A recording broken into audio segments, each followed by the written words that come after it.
Salah satunya ada kasus Bu, dan ini memang terjadi di Rawabadak Utara yang memang sudah lama dan memang belum terlaporkan. Tapi dengan adanya Posbankum, mereka melaporkan, jadi sudah ada kurang lebih 4 tahun.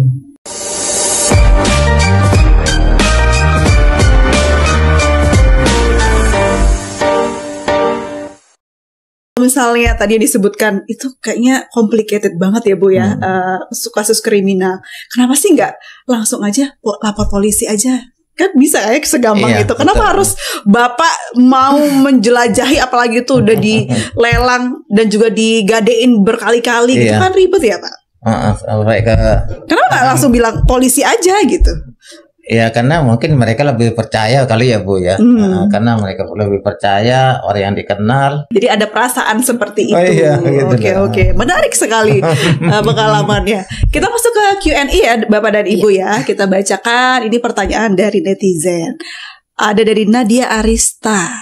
Kalau saya dikerjain pinjol ilegal, bisa nggak nih ke Posbankum? Nah, kira-kira bisa nggak? Boleh Bapak, boleh Ibu. Di wilayah kami tidak banyak juga sih yang melapor untuk sementara ini ya, udah minta bantuan ke Posbankum itu. Tapi ada. Bahkan pernah juga sampai itu terjadi adu fisik itu. Iya.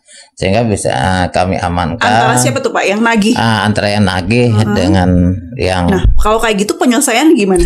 Ya tetap kami itu amplokin, duduk bareng, bikin kesepakatan cara berbayarnya seperti apa gitu kan. Jadi karena masalah utang ya tetap harus bayar kan gitu ya. Kita ke pertanyaan kedua, untuk kasus KDRT, Posbankum ini bantu lapor polisi atau cuman bikin surat aja? Gimana tuh Pak Romli? Lurah?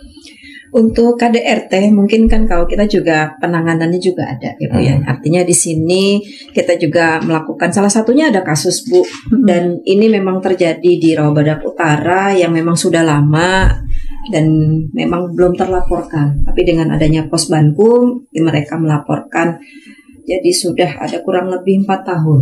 KDRT dan suaminya kawin lagi Bu, suami kawin lagi dan dia ditinggalkan sendiri dalam keadaan betul-betul tidak berdaya. Artinya KDRT ini memang sudah terlalu parah sampai kaki dan tangannya itu patah.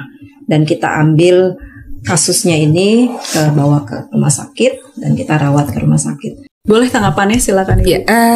Sebelumnya kami berterima kasih kepada Bu Nani dan seluruh kepala desa lurah se-Indonesia yang sudah membentuk Pos Bantuan Hukum Desa Kelurahan. Dan ini program unggulan di tahun 2025. Dan untuk mendorong cita Presiden juga, Pak Menteri sangat concern soal ini. Seluruh desa kelurahan harus membentuk Pos Bantuan Hukum, dan ini diinstruksikan melalui Kepala Kantor Wilayah seluruh Indonesia, Kantor Wilayah Kementerian Hukum. Tugas kami adalah melakukan pembinaan dan terus melakukan pendampingan dan terus meningkatkan kapasitas dari baik aktor-aktor yang ada di dalamnya, baik paralegal maupun lurah. Sesuai yang dikatakan Bu Min juga, Bu Lurah juga punya sertifikat ya, sertifikasi dari Kementerian Hukum. Boleh dijelaskan Ibu?